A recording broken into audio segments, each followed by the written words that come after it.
Bom dia, boa noite, boa tarde, seja lá a hora que vocês estão ouvindo. Meu nome é Diana Assunção e esse é o podcast Feminismo e Marxismo do Esquerda Diário e do Pão e Rosas. Esta generación tiene la revolución. No tenemos miedo,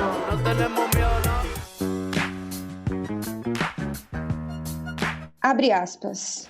Bom, desejo poder me expressar por mim mesma, mas penso que há tanta gente me observando. E se riem de mim, o que eu vou dizer? Me paraliso com esses pensamentos, sinto terror.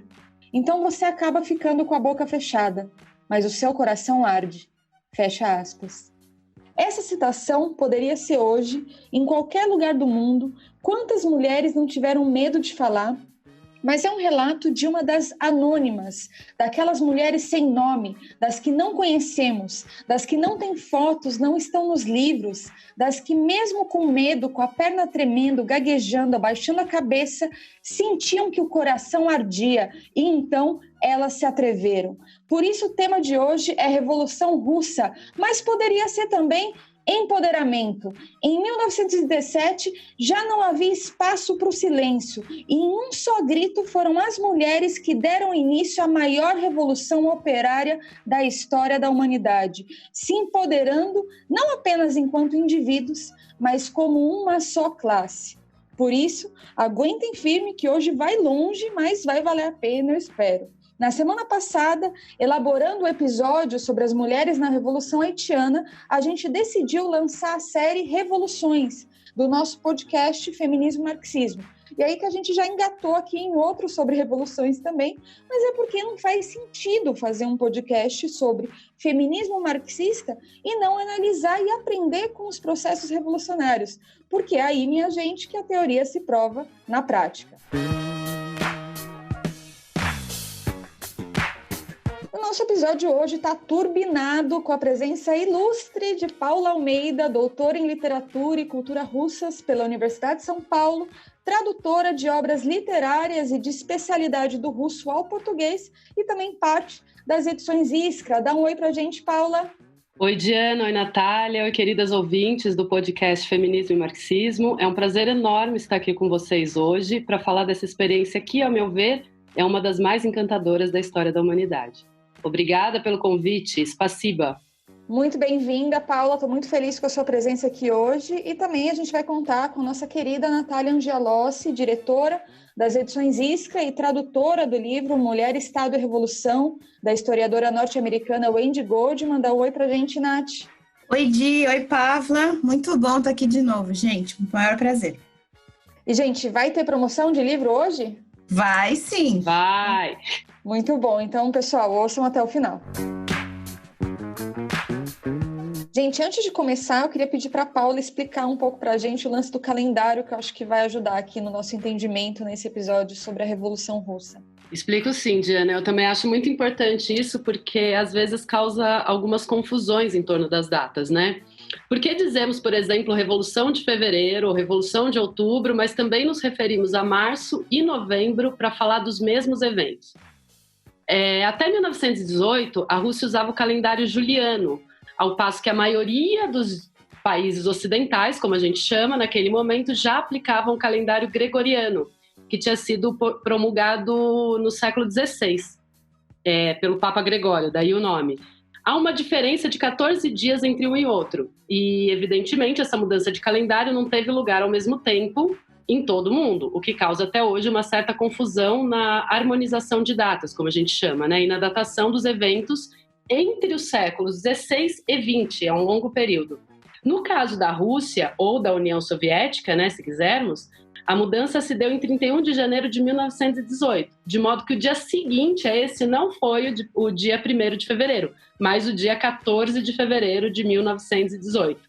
Ocorre que essa mudança se deu após os eventos de 1917, dos quais tratamos aqui. Por isso a gente fala fevereiro ou março e outubro, novembro, e por isso também que a Revolução foi cristalizada, né, a Revolução Bolchevique, como a Revolução de Outubro, embora, pelo novo calendário, tenha ocorrido em novembro.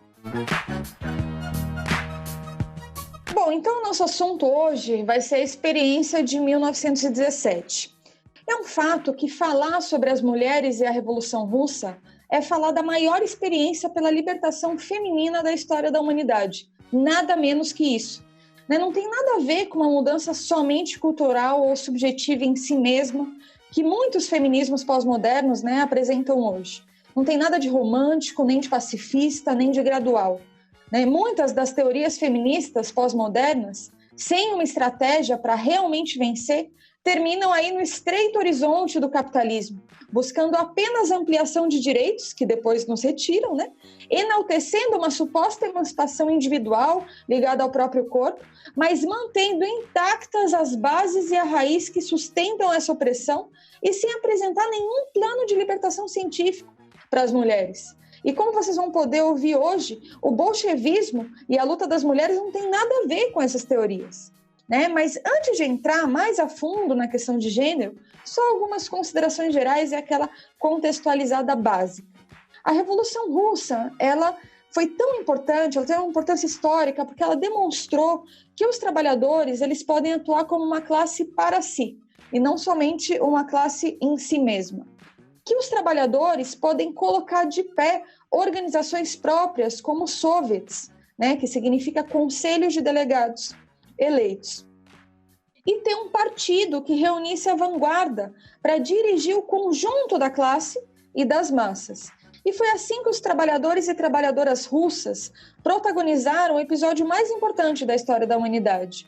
A Revolução Russa ocorreu apenas 3 anos depois do início da Primeira Guerra Mundial, que além do enorme sofrimento e miséria que gerou, também colocou aí as condições para a Revolução. Depois a Paula vai contar melhor como foi de fato o início desse processo. Mas no primeiro momento da Revolução, ainda em fevereiro, os soviets eles estavam nas mãos de 2 partidos que buscavam se reconciliar com a burguesia. Eram os socialistas revolucionários e os mencheviques. E aí um parênteses aí, gente. Menchevique significa minoria e bolchevique significa maioria. E muito a grosso modo, essa nomenclatura remete a uma divisão no Partido Social Democrata Russo, no começo do século XX, sobre a organização do partido, se tinha que ser mais frouxa ou se tinha que ser mais preparada, como defendia o Lenin, o maior dos bolcheviques. Bom, mas voltando. Naquele momento, essas 2 correntes, os socialistas revolucionários e os mencheviques, consideravam que a revolução devia ser burguesa por causa das tarefas que tinha que realizar. E os bolcheviques, nesse momento, eles eram minoria. O Trotsky aí explicou que esse momento da revolução tinha um problema importante, porque as massas tinham feito a insurreição, mas sem um partido que preparasse. E os soviets tinham poder, mas estavam sendo dirigidos por partidos conciliadores que terminavam entregando o poder para a burguesia. Por isso surgiu o chamado governo provisório, que era um órgão político da burguesia e dos latifundiários, e por outro lado surgiu o soviet, né, o próprio soviet, o que instalou aí uma situação de duplo poder, ou seja, 2 poderes que disputavam entre si e que não iam poder coexistir durante muito tempo. Os líderes mais experientes do partido bolchevique estavam em exílio, e aí o partido, dirigido pelo Stalin e pelo Kamenev, terminou defendendo um apoio crítico ao governo provisório. Em abril, Lenin volta e propõe mudar a estratégia do partido, né, enfrentar o governo provisório e conquistar a maioria da classe trabalhadora e dos soviets. Essas foram as chamadas teses de abril, que depois, em julho, levou a consigna todo o poder aos soviets. Né? Aí, nesse outro momento, a ação da tomada do poder não estava ainda preparada e foi necessário conter esse levante. Em agosto, a contra-revolução ganhou as ruas, né, todo tipo de calúnia contra o Lenin, Trotsky e outros dirigentes bolcheviques, até que o general Kornilov tentou um golpe de Estado. Por isso, o governo do Kerensky precisou da ajuda dos bolcheviques, né, dos trabalhadores, ainda que isso nunca significou nenhum apoio ao Kerensky, ao contrário, mostrando que mais do que nunca era necessário independência política e obrigando o governo a conceder armas, né, o que fez os bolcheviques ganharem ainda mais popularidade e a maioria nos soviets. Depois disso, já começavam os preparativos para a tomada do poder e já tinham as alas que se opunham, mas o Lenin foi decidido e ganhou a maioria do partido. Né? Nas primeiras horas do dia 25 de outubro do calendário russo, 7 de novembro, foi lançado o plano para a tomada do poder. E isso foi só o começo da maior obra da classe operária internacional. Exatamente, a Revolução Russa de outubro de 17 só foi possível porque teve muita preparação anterior, né? Não é que um dia acordaram e falaram assim, vamos tomar o poder. Não, foi uma preparação das organizações políticas, da vanguarda, do Partido Bolchevique, das massas, que, enfim, passaram pelos acontecimentos da luta de classes anteriormente e desses acontecimentos tiraram lições. Isso foi determinante para a vitória e para a tomada do poder. Mas, enfim, voltando ao dia em si, nesse dia, o Comitê Militar Revolucionário, que era dirigido pelo Trotsky, tomou os prédios estratégicos da capital, os correios, as principais ruas, as rotas de comunicação, enfim, foi todo um operativo. Para a gente ter uma noção, o planejamento nesse dia foi tão impecável que quase não teve resistência no caminho para o Palácio de Inverno, que era a sede do governo provisório. A tomada do poder foi na manhã anterior ao início do segundo Congresso dos Soviets. E nesse dia o governo provisório, então, foi dissolvido e a classe trabalhadora chegou ao poder estabelecendo um governo próprio. A gente comentou aqui em episódios anteriores que para o materialismo histórico dialético, a história da humanidade é a história da luta de classes. E a história é permeada por inúmeros processos revolucionários e por revoluções.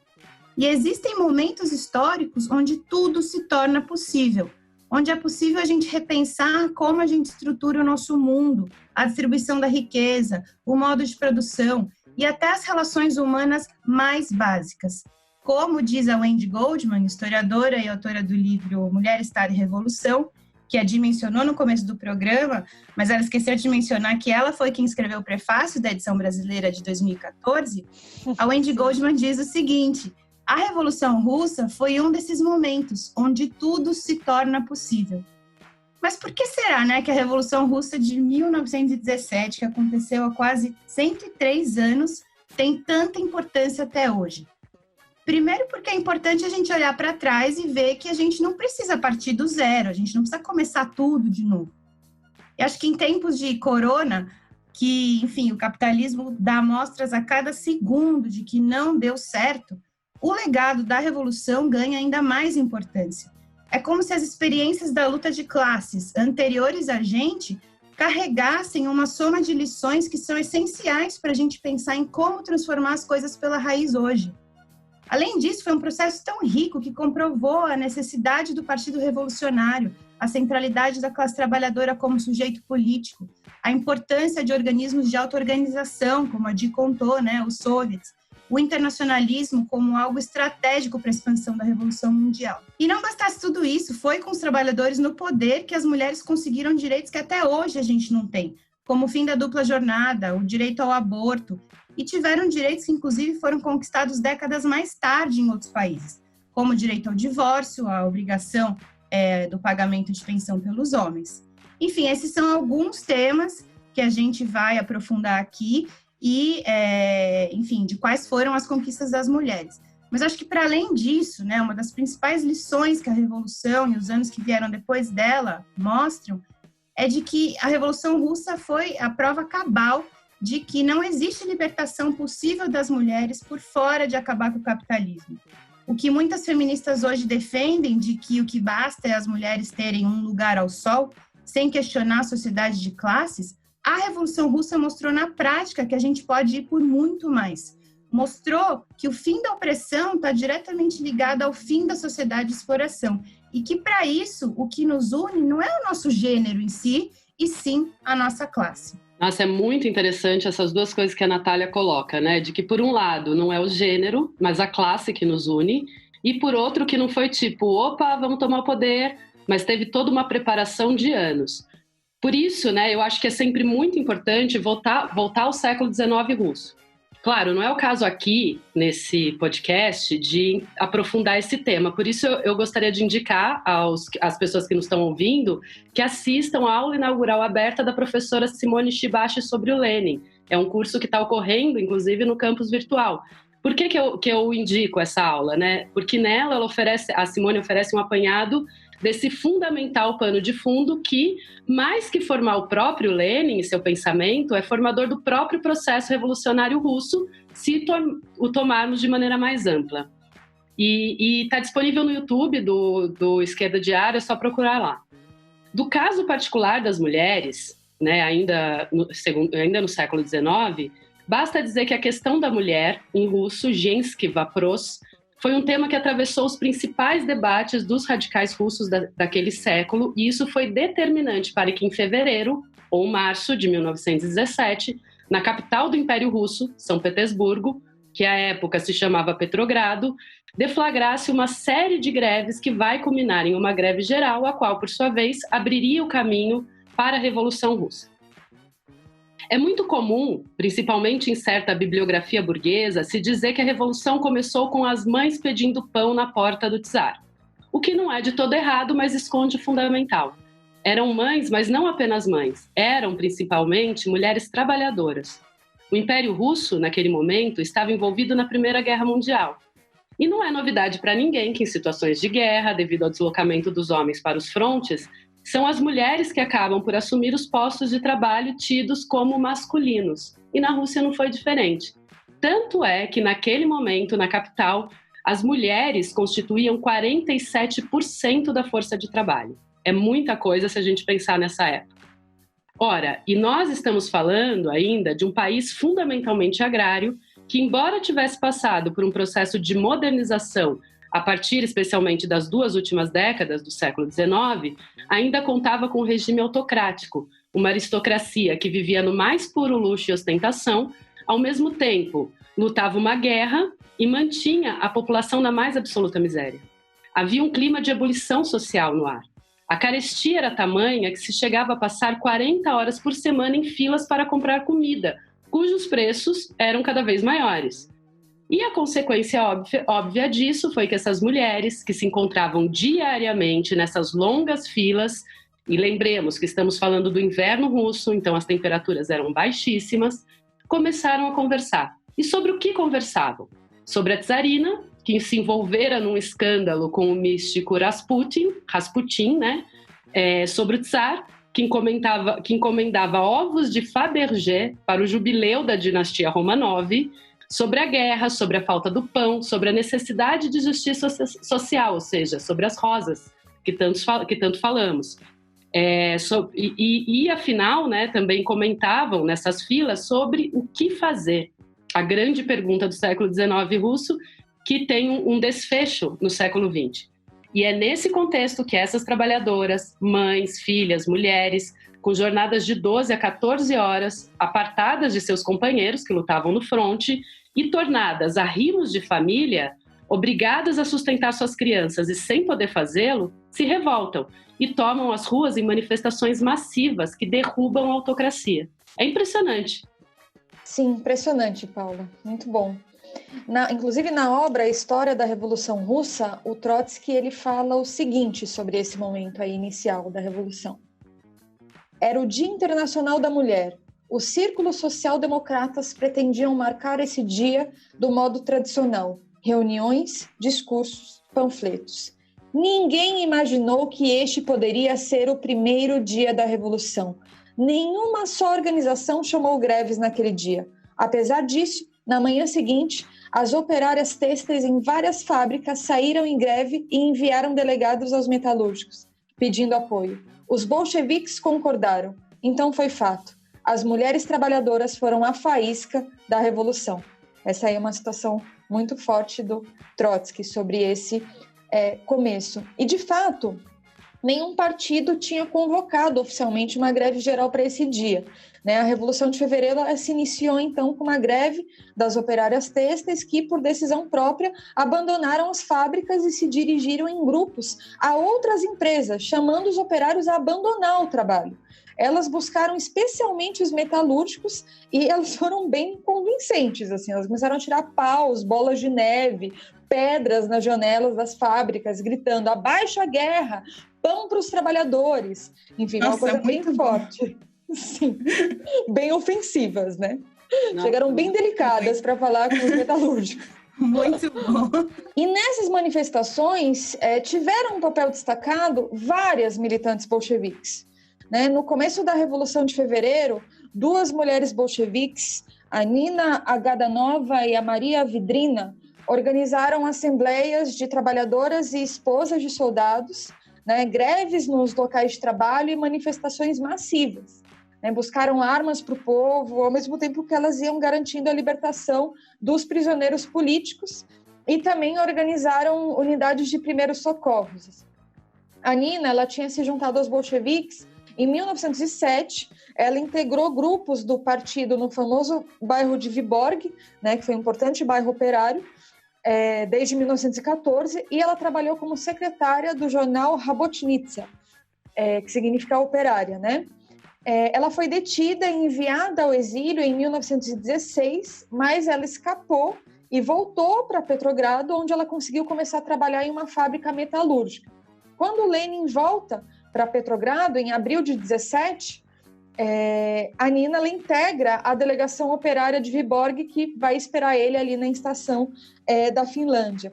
Foi uma das representantes do distrito ao Soviet de Petrogrado e manteve uma intensa atividade de organização e agitação entre fevereiro e outubro. Durante a jornada de 23 a 27 de fevereiro, as trabalhadoras também buscaram somar os operários aí para ganhar os soldados para a revolução. Elas vão se colocar entre os trabalhadores e os cossacos, gritando para que não disparassem, né? E entre as mulheres que agitam nas barracas dos soldados, se encontrava outra bolchevique chamada Zhenya Egorova, que foi secretária do partido também em Vyborg, né? E entre fevereiro e outubro, a participação das mulheres foi aumentando, na verdade. Em 18 de março, uma reunião de operárias de 4 grandes fábricas fez um chamado para continuar a luta. No começo de abril, 40 mil mulheres se mobilizaram em Petrogrado, né, se recusando a abandonar as ruas até que se aprovasse o direito ao voto. Né? Assim, um parênteses. Agora, atualmente, nós estamos vendo aí que um dos candidatos ao Ministério da Saúde está considerando que toda a crise que a gente está vivendo é por culpa do voto feminino, imagine. Né? Nós estamos falando das mulheres na Rússia, há mais de 100 anos atrás. Bom, finalmente... Exatamente. Dia 20 de julho de 1917, elas arrancaram do governo provisório do Kerensky a promessa de permitir o voto para todas as mulheres maiores de 20 anos na futura Assembleia Constituinte. E quando Lenin voltou para a Rússia do exílio, a maioria das militantes bolcheviques desse distrito apoiaram o giro político que ele propunha, né, nas chamadas teses de abril, que eu tinha comentado anteriormente, para reorientar o partido na luta contra a guerra, né, contra o governo provisório e pelo poder aos soviets. Em maio, 40 mil trabalhadoras de lavanderias protagonizaram a primeira greve contra o governo provisório, reivindicando aumento de salários, 8 horas de trabalho e melhores condições de trabalho. A dirigente bolchevique, que é mais conhecida também, a Alexandra Kollontai, ela se dedicou a apoiar a greve junto com outras militantes, como a Sofia Gonchaskaya, que em 1905 tinha sido uma figura-chave para criar o Sindicato das Lavadeiras. Durante maio de 17, a Gonchaskaya recorreu todos os estabelecimentos de lavanderias que estavam aí dispersos pela cidade para unificar as trabalhadoras. Também a bolchevique ucraniana Eugenia Bosch, ela desenvolveu um importante trabalho de agitação entre os soldados quando ela voltou do exílio, né, depois da Revolução de Fevereiro. Como parte dessas tarefas, num certo momento, ela fez discursos para um regimento que era conhecido como a Divisão Selvagem, né? Imagine o que não era isso. Que tinha uma reputação bastante ruim, enfim, muitos achavam, inclusive, que ela não tinha motivo nenhum para ir lá falar com eles, não tem porquê, é perda de tempo, não sei o quê, e ela insistiu. E aí ela falou durante horas das ideias bolcheviques, e eles foram fazendo perguntas, etc. E quando ela se retirou, a companhia musical da divisão saiu correndo para pegar os seus instrumentos e escoltar a Eugenia Bosch até o seu carro entre gritos e música em agradecimento, assim, numa cena impressionante. Depois, quando alguns dirigentes bolcheviques, como a Natalia Somoloeva, Krupskaya, Stal, chegaram em Petrogrado do exílio, elas não tiveram que começar do zero, como a Natalia, inclusive, colocou. Tinha um grupo de mulheres bolcheviques muito ativas, entre as quais se encontrava a Vera Slutskaya, que trabalhava como secretária do partido em um bairro operário. Ela propôs reeditar o Rabotnitsa e criar um comitê especial para coordenar o trabalho entre as mulheres. Na nova edição do jornal, a Natalia Samoloeva, ela escreveu o seguinte: se uma mulher é capaz de subir num andaime e lutar nas barricadas, então ela é capaz de ser uma igual na família operária e nas organizações operárias. Acho maravilhosa essa citação. Em julho de 1917, o governo provisório lançou uma campanha reacionária de repressão contra os bolcheviques, né? Prendendo dirigentes como Trotsky, obrigando Lenin a passar para a clandestinidade, etc. Para evitar que o governo desarmasse os operários bolcheviques, a condutora de trólebus e bolchevique Alexandra Rodionova, de 22 anos, repetindo, 22 anos, escondeu mais de 40 rifles em um depósito secreto. No mês de outubro, quando os bolcheviques se prepararam para a insurreição, ela teve uma responsabilidade simples, de que os trólebus que carregavam as armas saíssem do depósito. Também foi a encarregada de que o serviço se mantivesse e operando na noite do dia 25 para o dia 26 de outubro, para simplesmente colaborar com a tomada do poder. Essa era a tarefa da jovem Alexandra Rodionova, de 22 anos, na Revolução de Outubro. Além dessas, o Partido Bolchevique tinha importantes mulheres dirigentes, como Alexandra Kollontai, que eu já comentei, Inês Armand, a Krupskaya, Anna Ulianova, Elizarova, Larissa Reisner, entre muitas outras. A maior parte dessas informações que eu estou citando aqui estão num excelente texto chamado As Bolcheviques, as mulheres que semearam a revolução, da minha camarada Josefina Martinez. E sobre a Larissa Reisner, na sua autobiografia, o Trotsky falou o seguinte: passou sobre o céu revolucionário como um meteoro, que se elevou por cima do Exército Vermelho e da Revolução. Essa era Larissa Reisner, que esperamos também que tenha um episódio próprio aí no especial Lutadoras do nosso podcast. Bom, elas eram todas árduas defensoras da visão bolchevique, da relação entre opressão e exploração, como a Krupskaya explicou muito bem. As mulheres da classe operária constatam que a sociedade atual está dividida em classes. Cada classe tem seus próprios interesses. A burguesia tem os seus. A classe operária tem outros. Seus interesses são opostos. A divisão entre homens e mulheres não tem grande importância para as mulheres proletárias. O que une as mulheres trabalhadoras com os trabalhadores é muito mais forte do que o que os divide. Uma pequena aula de feminismo marxismo aí que a Krupskaya está dando para a gente. Por isso, a emancipação das mulheres era a tarefa central da Revolução e não um adendo. Inclusive, poucos dias depois de tomar o poder, o Partido Bolchevique impulsionou a primeira conferência de mulheres e no ano seguinte, com a destacada participação da Kollontai, se organizou o primeiro Congresso de Mulheres Trabalhadoras de toda a Rússia, onde se definiu criar comissões de agitação e propaganda. Essas comissões, mais tarde, se converteram na Secretaria da Mulher do partido, chamado Genodel. É assim mesmo que fala, Paula? É Genodel, que é um acrônimo, né, em russo para Женский отдел, que é justamente a secretaria ou departamento, ou até seção, pode ser feminina ou de mulheres. Obrigada, nada como ter uma professora de literatura russa, né? Mas vamos lá, Nath, segue. Nossa, gente, eu fiquei até meio tonta de tanta coisa fenomenal que a Diana contou. Eu acho que, como mínimo de o que você contou, coloca uma pulga atrás da orelha naqueles que defendem que o Partido Bolchevique não tomava nas suas mãos e no seu programa a questão das mulheres como algo estratégico, né? Tanto viam como uma questão estratégica que a gente pode dividir a visão dos bolcheviques em 4 preceitos centrais no que diz respeito à luta das mulheres. O primeiro é a liberdade da união, depois, a importância da independência econômica para a emancipação das mulheres, depois, a socialização do trabalho doméstico e, por fim, o gradual desaparecimento da unidade familiar. Mas vamos por partes. O primeiro preceito sobre a liberdade da união, olha só o que o Engels dizia em 1883. Abre aspas aí para o Engels. É fato curioso que, a cada grande revolução, volte à cena a questão do amor livre. E foi assim, gente, na Revolução Russa. Isso porque os bolcheviques defendiam que o amor devia se basear na atração e no respeito mútuo, livre de restrições ou de dependência econômica, né? Nenhuma pessoa devia ser obrigada a estar numa relação onde o amor não existisse, onde ela fosse abusada. Mas isso não era uma ideia romântica ou idealizada que os bolcheviques tinham de como deveria ser o amor, né? Para os bolcheviques, eles viam que a união livre só era possível a partir da segunda ideia, de que as mulheres deveriam ser independentes economicamente. Lembrando que a Rússia era um país majoritariamente camponês, mas mesmo nas famílias de operários, a dependência financeira das mulheres em relação aos homens era regra.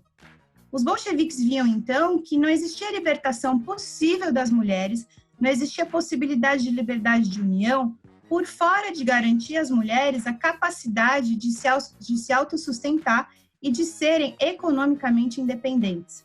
Garantir que as mulheres fossem parte da força de trabalho era a garantia de uma vida livre de relações por fora do amor e que dava às mulheres uma perspectiva do mundo muito além da vida doméstica.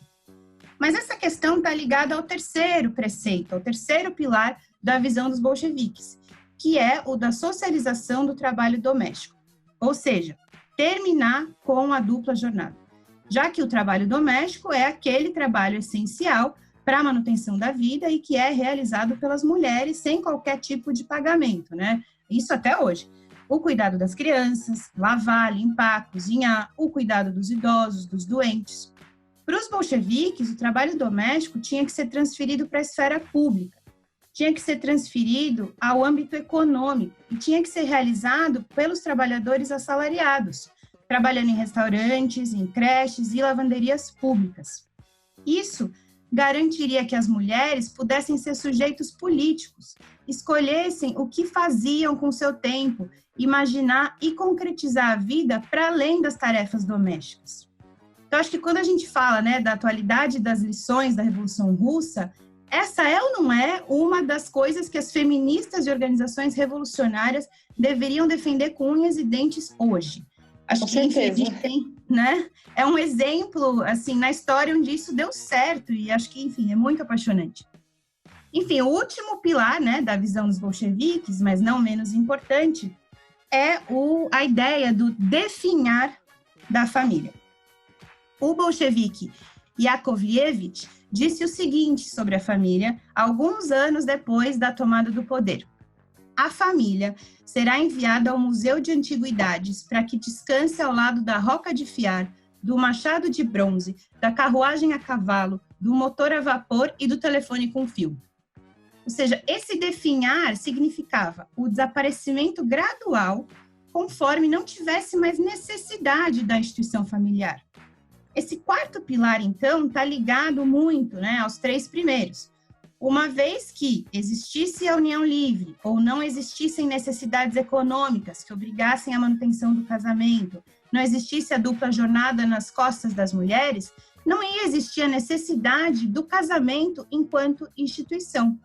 Assim, a família já não ia cumprir as funções que antes ela cumpria, e ela passaria a existir, e passariam a existir, indivíduos autônomos e livres. A própria ideia de traição, de ilegitimidade, de filho ilegítimo por fora do casamento, deixa de existir também, uma vez que o Estado passa a ter a responsabilidade das crianças junto ao pai. Ou seja, uma vez que a família deixa de ter a função econômica, também não são necessárias leis para regular a família. Enfim, as pessoas iam se juntar, iam se separar conforme elas quisessem. As crianças iam ser cuidadas e criadas independente de seus pais estarem casados ou separados. Essas ideias sobre a família também estavam muito associadas a ideias sobre o direito, né?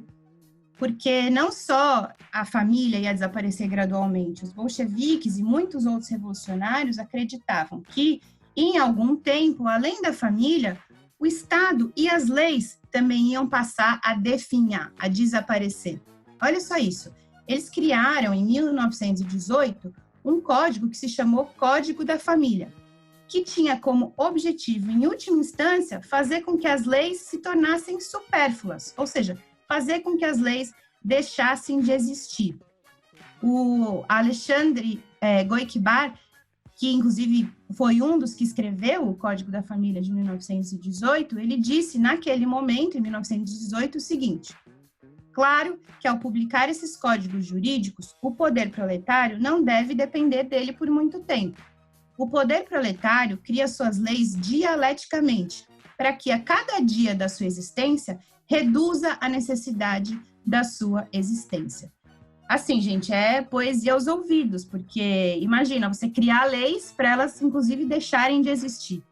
É claro que os bolcheviques não acreditavam que as leis iam garantir a libertação das mulheres, mas foi um dos primeiros passos que eles deram depois da tomada do poder, que foi essa, de abolir leis familiares que eram ultrapassadas e criar novas leis onde expressassem a construção de um novo mundo. E assim foi que, em 1918, eles criaram esse Código da Família. Mas o que será, né, que era esse código, né? O que ele determinou? Um montão de coisa. Foi abolida a ilegitimidade, foi garantido o sustento a todas as crianças, independente de elas nascerem dentro ou fora do casamento. Foi instituída a igualdade para as mulheres perante a lei. Se instituiu o casamento civil, permitiu o divórcio ao pedido de qualquer uma das partes, sem precisar dar qualquer justificativa, direito igual à pensão para homens e mulheres pobres e portadoras de deficiência, ou seja, foi um código que varreu séculos de patriarcalismo. Foi a legislação familiar mais progressista que o mundo tinha visto até aquele momento. E, enfim, não parou por aí, porque menos de 10 anos depois, em 1927, depois de muito debate, o código ainda foi mais radical ainda, porque aí ele estabeleceu que a união estável ia ser reconhecida como equivalente ao casamento civil, ou seja, com os mesmos direitos, e o divórcio foi simplificado. Olha só, as pessoas iam poder se divorciar simplesmente enviando uma carta para o correio. Então era tipo assim, o que você vai fazer hoje? Eu vou trabalhar e na volta para casa eu vou no correio postar meu divórcio. Simples assim. Sim, bastante simples mesmo. Muito bom. Muito bom esse resgate todo que a Nath fez sobre o Código da Família. E também, nesse tema sobre a questão da família, tinha um bolchevique chamado Tetenborn, que ele falava o seguinte: os novos direitos da família se encontram na fronteira entre o velho mundo e o novo mundo reluzente, onde toda a sociedade será uma única família. Né? Creio que é uma forma metafórica de falar de comunismo, né? Mas, enfim, eu acho profundo ver o fato de que, com a Revolução Russa, as mulheres alcançaram, como a Nath colocou, direito ao divórcio, ao aborto, eliminação da potestade marital, domínio do homem sobre a mulher no matrimônio, né? A igualdade entre o matrimônio legal e o concubinato, né? Que seria essa juntada. Enfim, direitos mínimos para a autonomia do próprio corpo, para a independência das mulheres. Mas, ainda assim, esse Goibar, que a Nath citou, defendeu o matrimônio civil diante da ideia de abolir rapidamente ele. Né? Tinha todo um povo lá que queria de imediato abolir, era até uma zoeira, tipo, a gente fez a revolução agora para ficar legislando sobre o casamento, tipo assim, uma discussão meio assim entre os bolcheviques. Mas a questão é que, para ele, o limite da liberdade sexual estava dado não pelo controle estatal, mas pela realidade de uma sociedade onde seguiam latentes condutas patriarcais. Né? É aquela questão, a tomada do poder não é apertou um botão, acabou o machismo, acabou o racismo, etc. Né? Essas práticas, elas ainda seguem, é necessário todo um processo, né, de revolução, dentro da revolução, vou falar disso um pouco mais para frente. Então, enquanto o desenvolvimento das forças produtivas e as possibilidades do Estado operário não permitiram garantir universalmente os métodos anticonceptivos, ou o cuidado de crianças nascidas de gravidez não desejada, então não havia que liberar, não tinha que liberar os homens das suas responsabilidades legais com as mulheres. Né? Ele estava convencido que transicionalmente, né, de forma transitória, enquanto perduravam os preconceitos mais fortes da cultura patriarcal, a liberdade sexual e a união livre somente seriam um direito para os homens, e as principais afetadas pelas consequências dos abandonos, as separações, a gravidez não desejada iam ser as mulheres. No livro, inclusive, a Wendy Goldman, ela conta um caso de uma mulher que ela tinha tido relação sexual com 3 parceiros e ela engravidou, enfim, ela não sabia de quem havia engravidado. Né? Aí foi para a justiça, ninguém sabia de quem que era o filho, etc. E a decisão do juiz foi dividir entre os 3 a pensão. né? Imagina uma situação desse tipo, um nível de preocupação com a responsabilidade em torno das mulheres partindo de todo o peso do patriarcado. Né? Depois, inclusive, teve estudos estatísticos de que, ao longo dos anos, identificaram apenas uma mulher que tinha mentido, né, perante a justiça. Numa sociedade de muita gente, né? Sim, totalmente. E pensando nisso tudo, o que eu queria que a gente conseguisse transmitir nesse episódio de hoje, né, vocês veem que é uma reflexão e um debate profundo sobre como que a gente vai alcançar de verdade a emancipação das mulheres? Eu digo, não é uma coisa idílica, tipo, se eu não danço não é minha revolução, né, de um ponto de vista individual. Era como organizar a sociedade, como destruir o velho mundo, como construir um mundo novo, com novos preceitos em todos os âmbitos, né? E a Paula, ela vai falar disso também, de como todas essas transformações também impactavam em muitos âmbitos da cultura na Rússia também. Pois é, Diana, o impacto da revolução para as artes e a cultura russa foi imenso. E eu vou começar citando, né, peço licença para citar uma frase da poeta russa Marina Tsvetaeva, num ensaio que ela escreve em 1931, chamado Poeta e o Tempo. Ela diz assim: não há um único grande poeta russo cuja voz a revolução não tenha sacudido e feito crescer. E eu Fiquei arrepiada, Paula. Fiquei arrepiada com essa frase. Muito demais, linda. Né?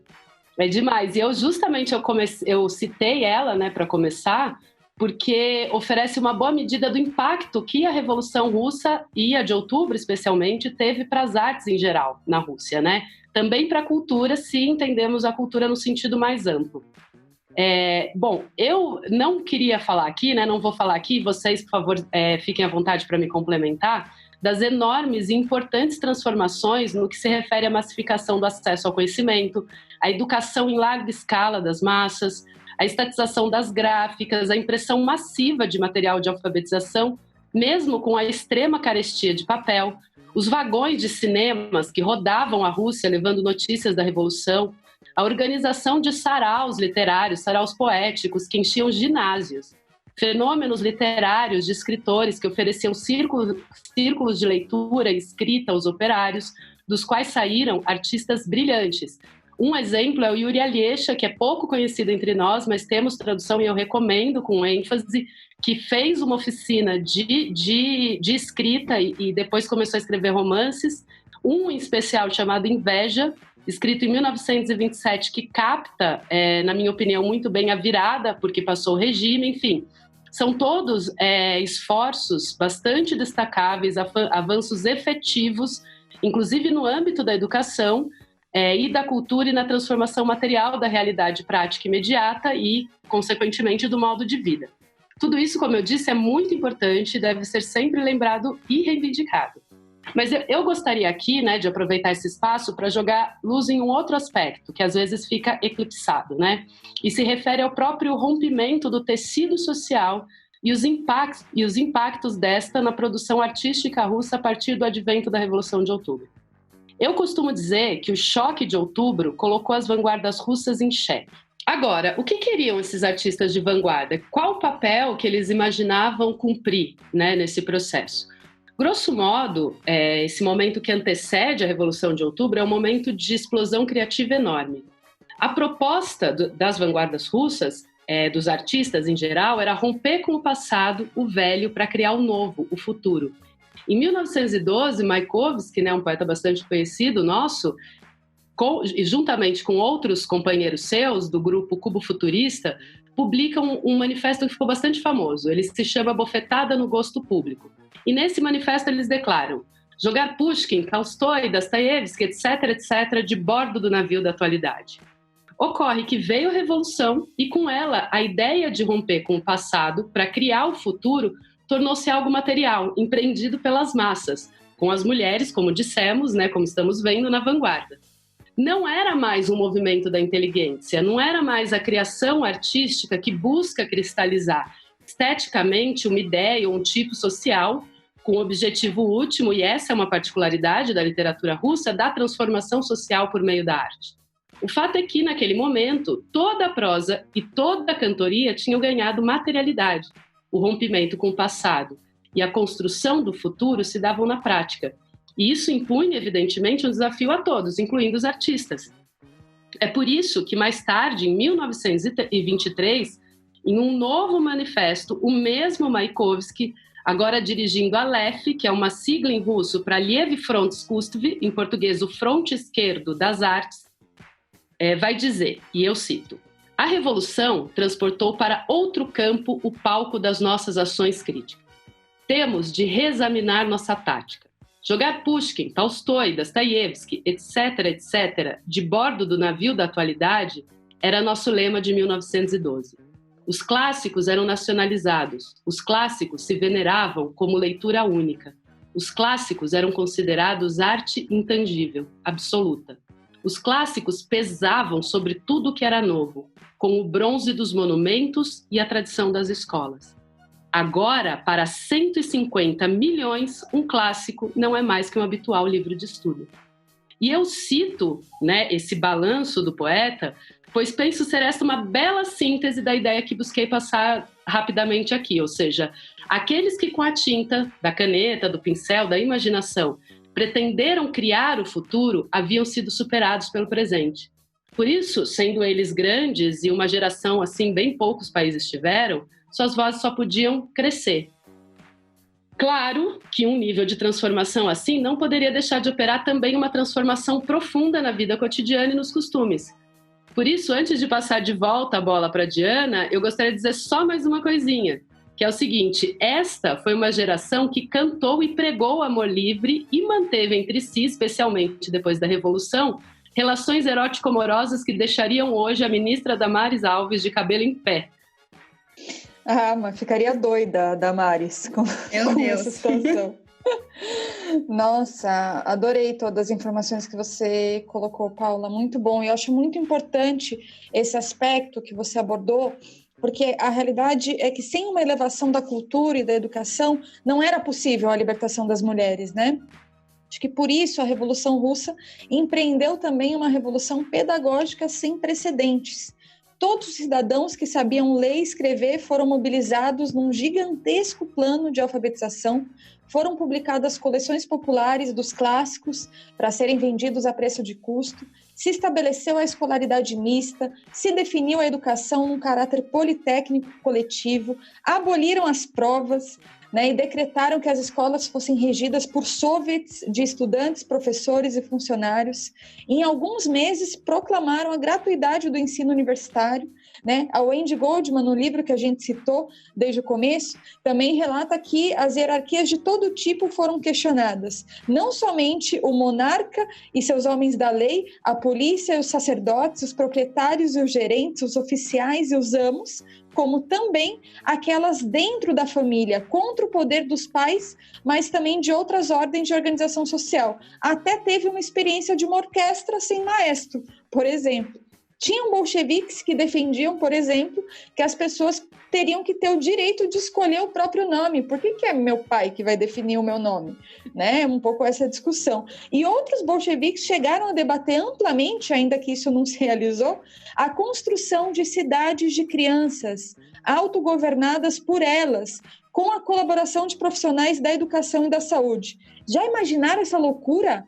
Essa é a loucura bolchevique, é quando a revolução toma conta por inteiro, quando os passos científicos rumo ao comunismo permitem liberar a criatividade e sonhar bem alto, bem alto. E eu lembro que eu dei um curso para a Juventude Faísca em 2017, foi no centenário da Revolução Russa, onde eu perguntava: qual que é a loucura capitalista para a infância? Naquele momento, naquela data, eu falava: uma bala no peito que acabava com um sonho chamado Maria Eduarda.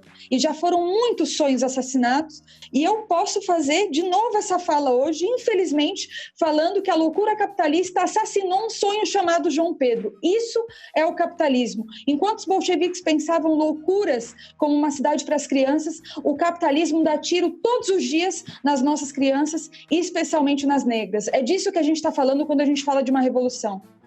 Di, é muito forte. O capitalismo mina os sonhos da juventude negra principalmente, enquanto que o socialismo nutre cada um deles, para a construção de um mundo novo. E Pavla e Di, eu estava aqui pensando, enquanto vocês falavam da cultura, educação, tudo, como a Revolução Russa mesmo aflorou todos os sentidos e como a humanidade é incrível quando ela tem a possibilidade de usar todo o seu potencial criativo. Achei bem arrepiante mesmo. Bom, eu falei, né, antes do Código da Família, de 1918, que foi incrivelmente revolucionário, mas não parou por aí, porque em 1920 a Rússia fez uma coisa que até hoje a gente não tem direito aqui no Brasil e em tantos outros países. Ela legalizou o direito ao aborto. Isso mesmo, em 1920, ou seja, há 100 anos, a Rússia se tornou o primeiro país do mundo a legalizar o aborto e a garantir ele em hospitais de forma segura e gratuita. Ou seja, se alguém não achava, né, a Damares, como a Paula falou, retrógrada antes, depois dessa não tem nem como. Além disso, a União Soviética foi o primeiro país do mundo a proibir a perseguição da homossexualidade. Em 1921, quando o médico Magnus Hirschfeld organizou um encontro internacional para a reforma sexual, com cientistas de todo o mundo que viam com muita preocupação a criminalização aos homossexuais, a legislação da Rússia soviética foi vista nesse encontro como um grande exemplo, justamente porque tinha eliminado as leis repressoras à homossexualidade por serem leis completamente contraditórias com tudo que os revolucionários acreditavam para a construção de um novo mundo.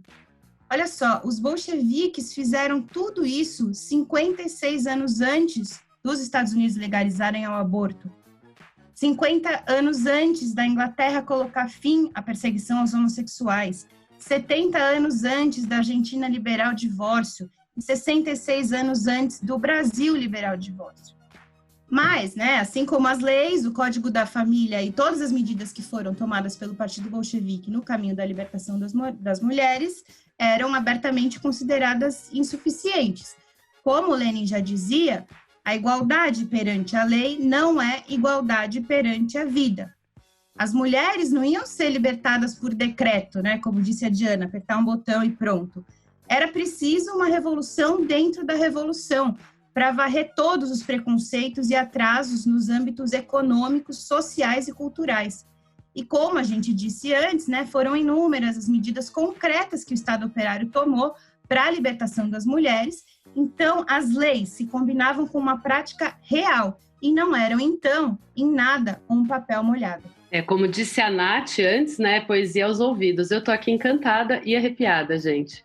E vocês estavam falando, né, sobre todas essas transformações impressionantes que são um resultado direto da política e da direção bolcheviques, e isso me recordou outra poesia aos ouvidos, que são 2 citações do Leon Trotsky, do qual falávamos bem no início, né? A Diana já inclusive citou, fez uma citação dele antes, e eu escolhi aqui, eu gostaria de colocar aqui 2 citações, uma que é de 1923, em uma carta endereçada a uma assembleia de mulheres comunistas, e outro texto escrito 15 anos depois, ou seja, em 1938, que é o Programa de Transição, cujo objetivo era, precisamente, estabelecer as bases programáticas para a formação da Quarta Internacional.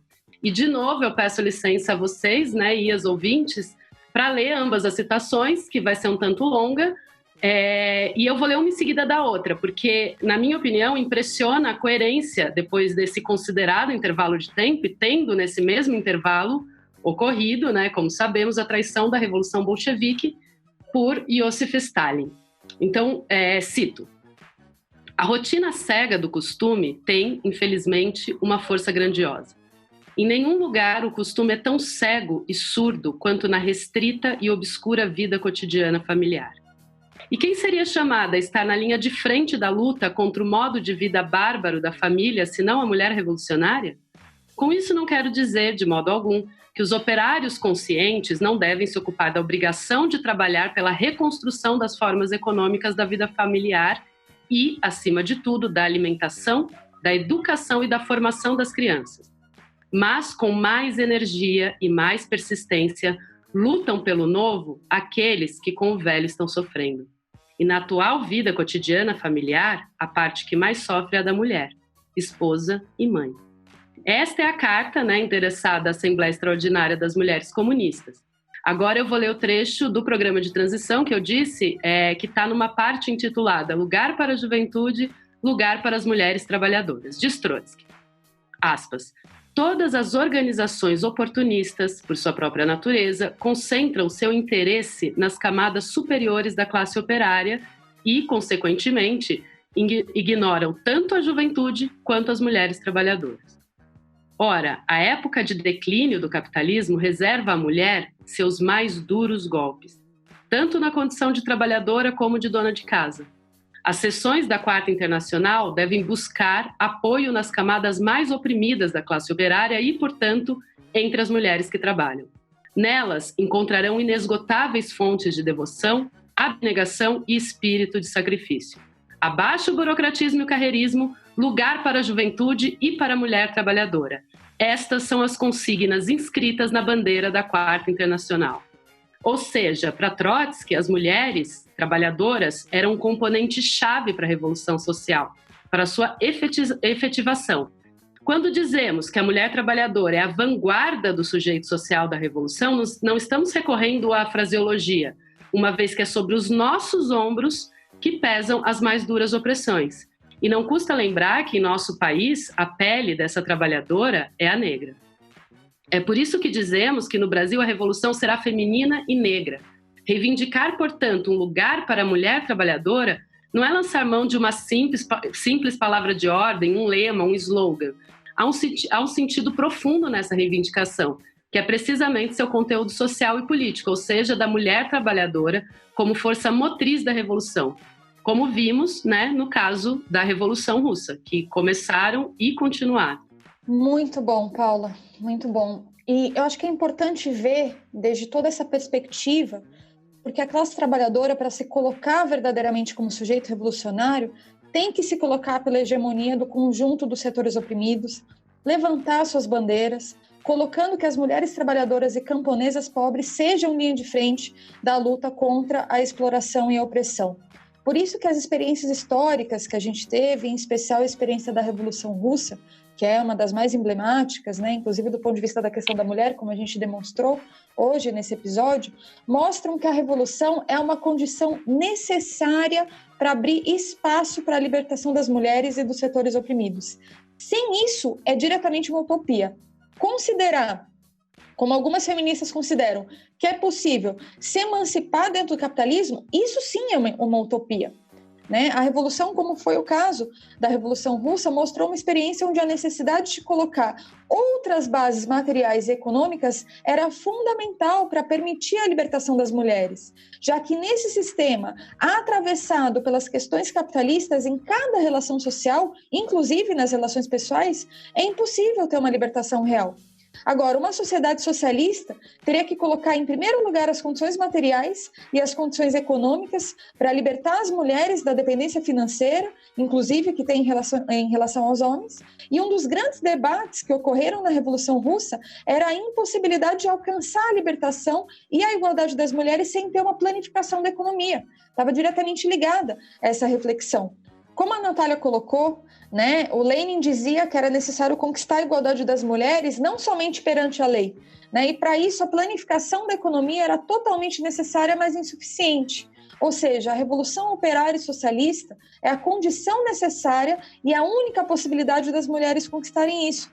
Mas a Revolução Russa mostrou, e a estratégia bolchevique revolucionária, antes da burocratização stalinista, mostrava que era necessário ter um processo profundo após a tomada do poder. Esse processo o Trotsky chamou de revolução dentro da revolução, para conseguir, de fato, alcançar o fim da opressão. Porque a opressão não passa somente pelos elementos econômicos, passa pelos elementos culturais.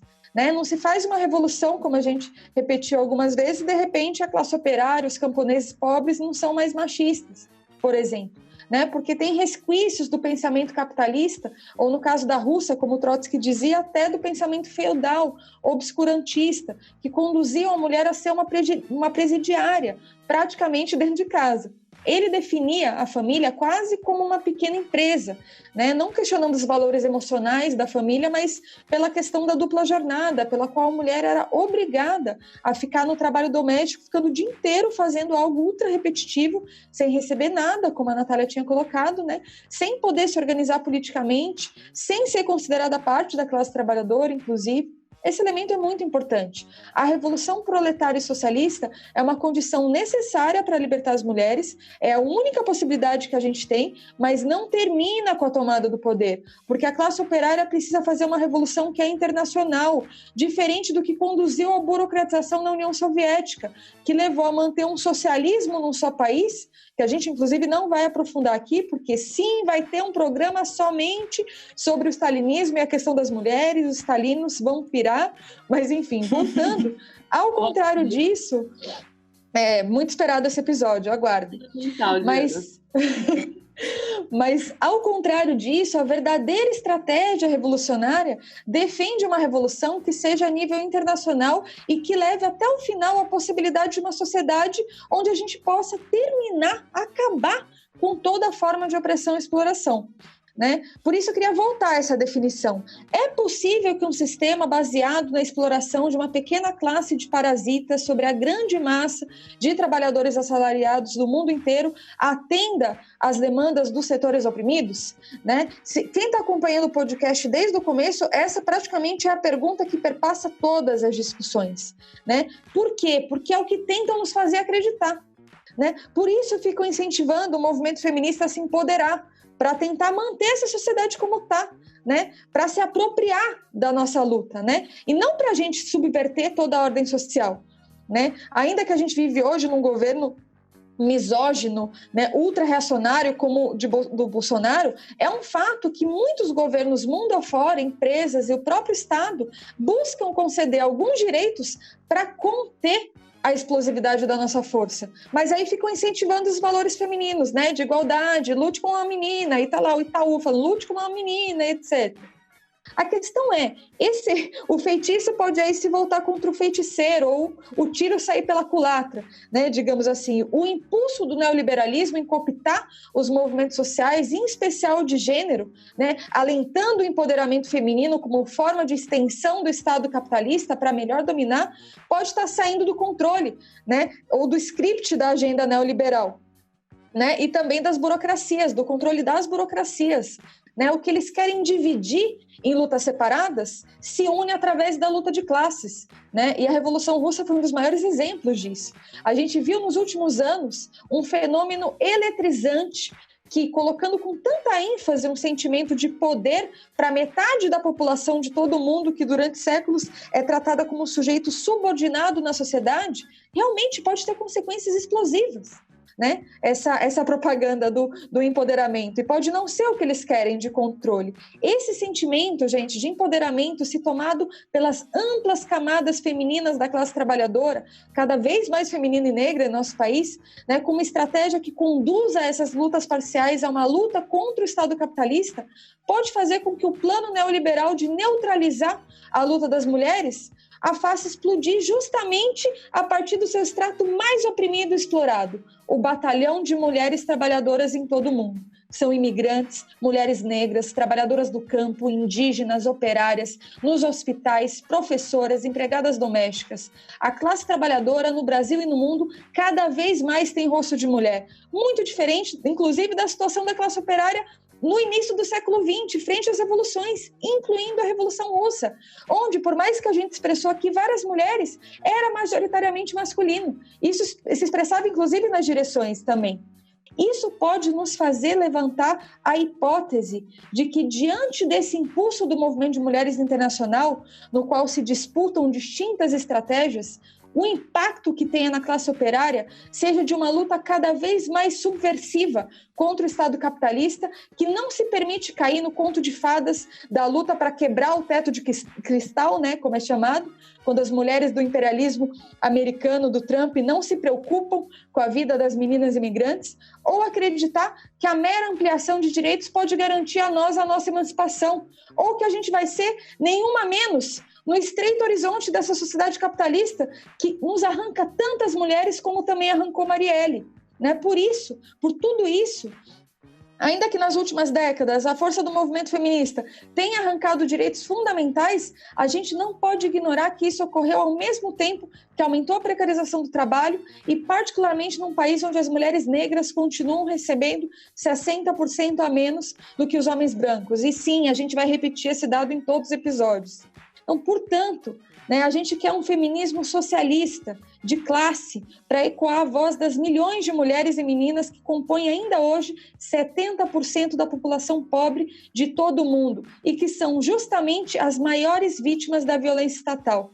Para enfrentar esse Estado poderoso, a gente precisa da força das mulheres, da força da nossa classe. Resgatar um feminismo marxista, incendiário, onde a opressão cotidiana é transformada em ódio de classe e combustível para o despertar de centenas e milhares de grandes personalidades femininas da história, sabendo que a condição de classe não é uma somatória a mais, senão a raiz de toda essa sociedade, colocando, portanto, sobre os ombros das mulheres trabalhadoras a possibilidade, essa é a hipótese que eu falava anteriormente, de que a revolução do século XXI seja proletária, mas tenha rosto de mulher, e no Brasil, de mulher negra. E é por tudo isso que, sim, a gente luta pelo nosso direito ao pão, mas também às rosas.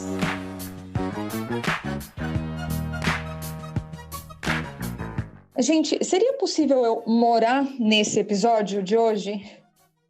Queria agradecer vocês duas por ter transmitido tanto conhecimento. Obrigada, Nath. Obrigada, Paula. Foi muito bom. Nossa, teve vários momentos que eu fiquei com o olho cheio de lágrima, porque foi muito emocionante. Muito obrigada, gente, de verdade. Eu também, Natália. Faço minhas as suas palavras. Fiquei emocionada aqui. Até quando tinha que falar, tinha que me recompor. Agradeço demais o convite, gente. Obrigada, Diana. Obrigada, gente. Foi realmente muito bom. Só antes da gente finalizar, eu vou pedir para vocês falarem sobre a promoção do livro, né? A Nath que vai falar, né?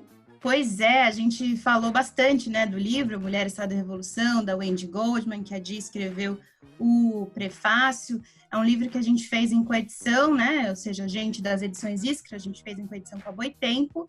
E assim, gente, vale muito a pena. A gente costuma dizer que é um livro divisor de águas na vida de todo mundo. A Wendy demonstra como, né, em meio a um país devastado por 2 guerras, uma tirania secular, o governo soviético, com os bolcheviques à frente, com o protagonismo das mulheres revolucionárias, não poupou nenhum esforço, não apenas para garantir a igualdade legal, mas também as condições materiais que permitissem a emancipação das mulheres.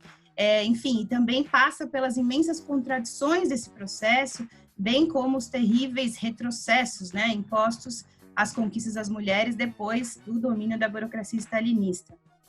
Enfim, são questões que são retratadas de forma muito viva e apoiada numa sólida pesquisa documental que a Wendy fez. Além disso, o livro tem um caderno de imagens lindíssimo. Enfim, tem tudo a ver com o que a gente conversou aqui hoje. E para quem quiser comprar o livro, então, é só mandar um e-mail para iscraredes@gmail.com. Repetindo, iscraredes@gmail.com com o título Mulher, Estado e Revolução. A gente vai dar um desconto de 25%. Nossa, é imperdível. Lembrando que Iskra é com K. Combinado? Jeszcze na nas, riabchka vyjui, dient vai pasliedni prihoditi burjui. Come ananás, mastiga perdiz, teu fim está prestes, burguês. Até a próxima, gente, curtam e compartilhem. Get down with it now.